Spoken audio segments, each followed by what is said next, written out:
All right, I think we're live. And today I just wanted to go through another three very short surahs. And this will be the second to last video where we're actually dissecting surahs. That might be another one, wrapping things up, but this will be the penultimate video in this series as far as looking at the actual surahs themselves. Hi, Inky. Glad you can make it. So this is entitled An Nasir, or The Help. And by The Help, I'm not talking about the Catherine Stockett novel set in the civil rights era, which was a successful film. This is Divine Support. So this is the third shortest surah, and it's only three lines, and it begins, "When there comes the help of Allah and the victory, and you see men entering the religion of Allah in companies, then celebrate the praise of your Lord and ask his forgiveness. Surely he is oft returning." And in parentheses, it says, "to mercy." Ironically, Allah is probably one of the least merciful gods and resembles, not surprisingly, resembles some of the pagan deities. If you're familiar with Greek and Roman mythology, and you look at the gods, and they're very temperamental, they're unlike the God of the Bible, who doesn't change. They're changing constantly, and they're very mercurial. In fact, one of the gods is, of course, Mercury. That's where we get the word. But they're very mercurial. They're not really fixed in terms of their tensions. Hi, Alejandro. Thank you. There are people who've read a lot more than me, but those are the type of gods you're dealing with, and they're very similar to the God of Islam, Allah. He's very petty and spiteful, and unsurprisingly, he kind of reflects Muhammad. Like I said, he's sort of Muhammad's alter ego. But something that's interesting about this surah is that, according to Tafsir ibn Kathir, he exegetes this line which says, "Men entering the religion of Allah in companies," and he says, and he's quoting Muhammad. He says, "They have entered in crowds and leave in crowds," i.e., they apostatize. So they're joining Islam, they're flocking to join Islam, but there are also people leaving in companies. And this really is a reflection of what you see in Islam. There are millions, maybe tens of millions of Muslims who, a lot of them do this silently, but they apostatize. They leave Islam. They stop observing the five pillars. They may have observed it just in order not to attract attention to themselves, not to invite persecution, and secretly might have disbelieved in the Quran their entire lives. And you have millions of Muslims like this, and you have ex-Muslim channels like Abdullah Samir and the Apostate Prophet, and you have other ex-Muslims who actually are saved and but become Christians, and you have waves of conversions, and there are these huge revivals going on in the Islamic world, particularly places like Indonesia, Malaysia, places where there weren't previous revivals, or there maybe was one isolated revival. In Indonesia, that was one of the biggest early revivals in the Muslim world that took place in the 19th century. But now you have an even bigger group. But basically, you have all these millions of people who would formerly be called Muslims who are no longer Muslims. But there are also a lot of Muslims, particularly Muslims who are being born into Muslim society, and it's very hard to break away from that. So this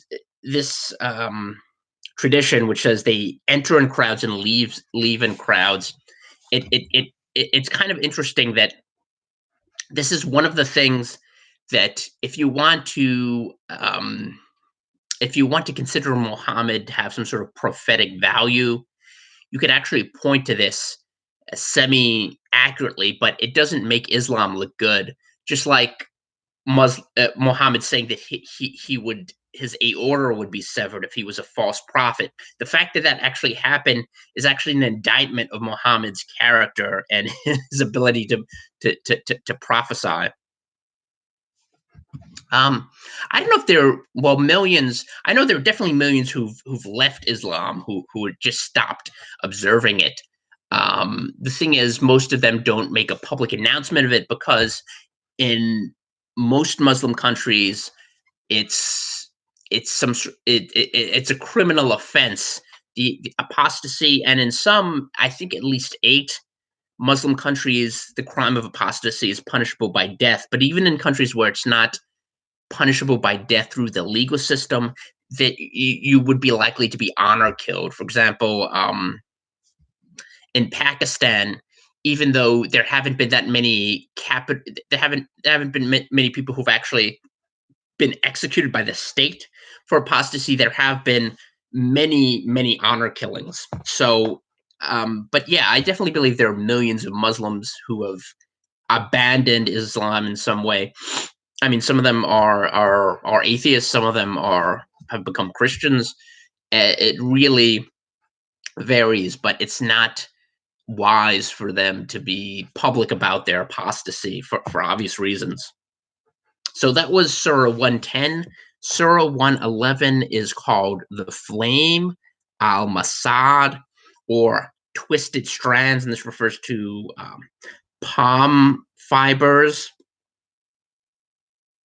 So the last surah, it was the context was the conquest of Mecca, the fact that you see people becoming Muslims, um, and Muhammad's supposedly his prophecy being fulfilled, the fact that they entered Mecca and conquered.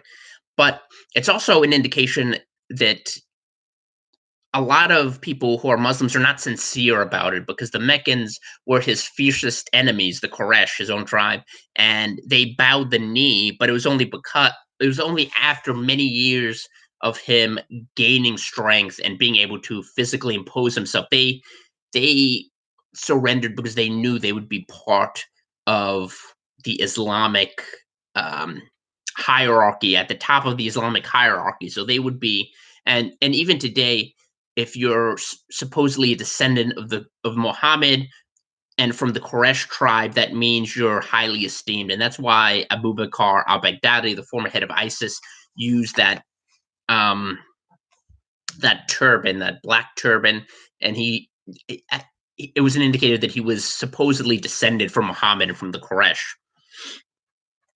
But 110, it deals with the punishment of one of Muhammad's uncles, Abu Lahab.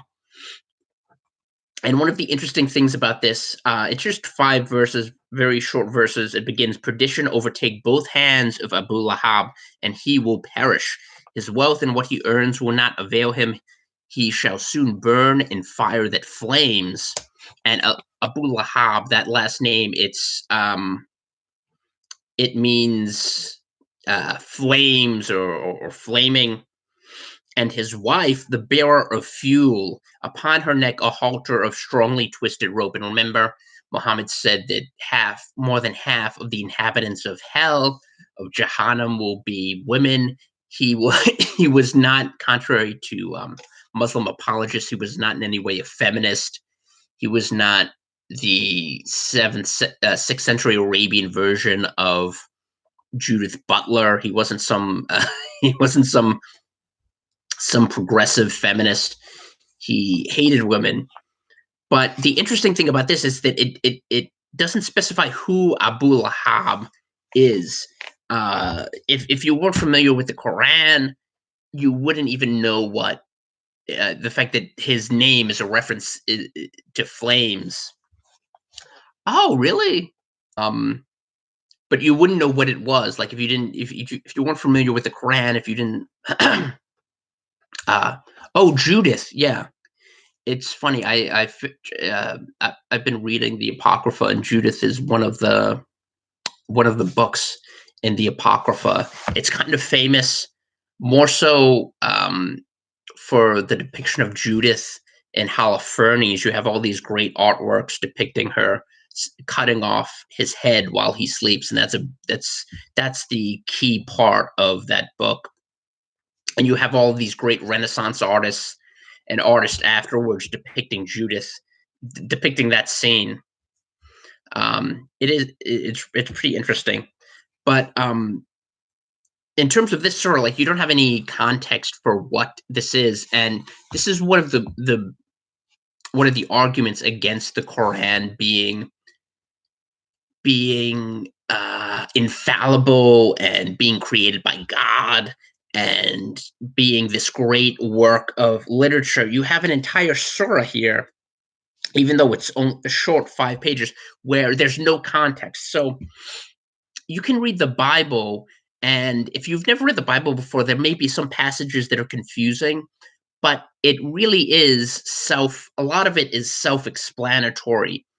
And there's a narrative. You can start in the book of Genesis and go through to the end of the Torah or the Pentateuch, the first 5 books of Moses, and you have an idea of what's happening, who the central characters are, and what the idea is of God creating the earth and choosing a people, the fall, and the idea of original sin. All of these things are kind of contextualized, and you can pretty much understand it, even if you don't agree with the Bible, even if you don't think it's inerrant or created by God. You can at least understand the narrative and that there is a narrative. Whereas in the Quran, you have these things that are completely devoid of context. They have characters that you weren't introduced to, and in this case, or just one of Muhammad's perceived enemies, someone who did him wrong. And there are various traditions wherein Abu Lahab insulted Muhammad, or after Muhammad died, he's celebrated. All of these things, all of these ex post facto explanations of who Abu Lahab is. But the thing is, you don't get any of that from just reading the Quran. That's why you have to consult the Hadith.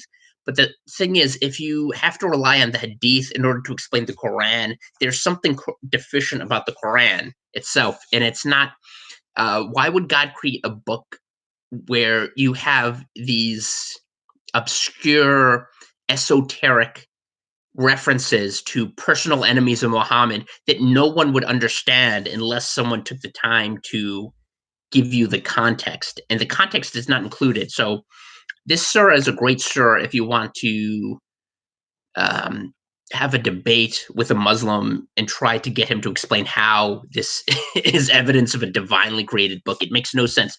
The idea of Abu Lahab and his wife being condemned and burning in fire, but there's no explanation of who they are or what they did wrong or why they earned this fate. So the final surah I'm going to look at is another short surah. It's only 4 lines, Surah 112, and it's called the Unity, which is Al Tawheed. And this is another interesting point, the idea of Tawheed being oneness. It doesn't really mean oneness so much as unification. So here you have the unity, and that means Al Tawheed. Tawheed is the unity or the unification. It's not the oneness. And this is why whenever you see some jihadist group from the Middle East and they have Tawheed in their name, it doesn't mean oneness. It means unifying or the unification. And that's the definition for Tawheed. And you can see that when you look up, I'm trying to think of the names of some of them, like Jamaat al Tawheed or the precursor to Al Qaeda in Iraq, I think had Tawheed somewhere in the name. So it doesn't mean oneness. It doesn't mean what Muslims think it means. And David Wood brought this up in his debate with Mohammed Hijab.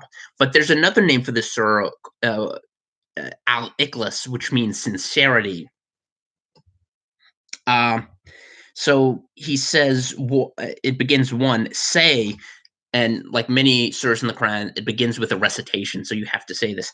Say, He, Allah, is one. Allah is He on whom all depend. He begets not, nor is begotten, and none is like Him. So the main context of this surah is an argument against shirk or polytheism, and it's one of the many anti-Trinitarian parts of the Quran. And this keeps recurring over and over again. Islam has to build itself up by arguing against the Trinity, by arguing against Christ, and it really is an anti-Christ religion. Um, the Bible says, who is antichrist but he who denies Jesus. So any so the fact that the Quran is denying Jesus and creating this alternative Jesus figure who doesn't really bear resemblance to the Jesus of the Gospels, that's that illustrates how Islam is antichrist. Even though they have a character who Muslims believe is Jesus, he doesn't really resemble the Jesus of the Gospels, recorded by people who were there, who actually were disciples of Jesus and lived with him and partook of his ministry and helped him. These people, the closest sources and the most reliable people in terms of giving an account of his life, denied anything that you would find in the Quran. But that's the idea of the surah, arguing against shirk or polytheism. But the surah itself again, it's one of those self-refuting parts of the Quran. So it, this reference to Tawheed of being oneness or unification, it it argues against the idea of the Quran being eternal, because if the Quran is eternal, it has attributes alongside Allah. So you're basically making the Quran a partner with Allah. So this is one of those ways that Islam doesn't really cohere. There are all these mutually contradictory and inconsistent parts that Muslims try to jam together, and it doesn't really fit. Okay, so that was Surah 112. And another note I made here: Muhammad doesn't understand what begotten means in the context of the Bible. Jesus begotten son. It doesn't mean that God created Jesus. Jesus was pre-existent. He had a deity. Um, so it doesn't mean that God birthed Jesus. And this was one of the things Muhammad didn't understand. This he thought that Christians were arguing that God gave birth to Jesus, which is something that some false religions actually do believe. The Mormons, the Jehovah's Witnesses, they believe that Jesus was the first creation, and he has a status different from ordinary men, but they still believe that he was created. I mean, Mormonism believes that he was a spirit brother of Lucifer. So there are false religions that pretend to be Christian, that claim these things, but Christian belief that we don't believe that Jesus was created. So Muhammad did not understand this, just like he didn't understand the difference between tritheism, i.e., worshiping three separate gods, and the Trinity, which is the idea of three persons, a multiplicity of persons within the Godhead.